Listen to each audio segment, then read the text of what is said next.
Lena couldn't shake the urgency growing inside her. She needed to know what had happened. The first step, Harper's Cafe. If it still existed. A quick search on her phone revealed a surprise. It was still standing, a small diner on the edge of town. Without hesitation, she grabbed her keys and drove there. The photograph and letters tucked safely in her bag. The cafe was quaint, with checkered floors and the scent of fresh coffee in the air. An older waitress, wiping down the counter, looked up as Lena entered. "Can I help you, hon?" Lena hesitated, then pulled out the photo. "Do you recognize this man?" His name was Samuel Carter. "I think he might have come here in 1954, waiting for someone." The waitress frowned, then her eyes widened.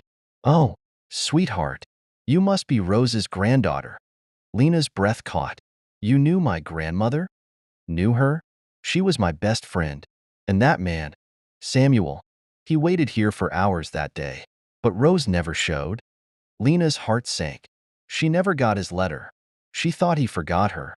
The woman sighed, shaking her head. She was heartbroken for years, but he never came back.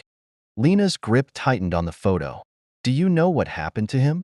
The waitress hesitated. Then, with a soft smile, she nodded toward the corner booth. "See that man over there?" Lena turned. An elderly man sat alone, staring out the window, a cup of coffee in front of him. His hands were weathered, his hair silver, but his eyes. Lena knew. Her pulse pounded as she approached. "Mr. Carter?" The man turned, startled. "Yes." She swallowed hard, then placed the photo on the table. "My grandmother was Rose Montgomery. She never got your letter.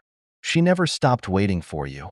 Samuel stared at the picture, his hands trembling.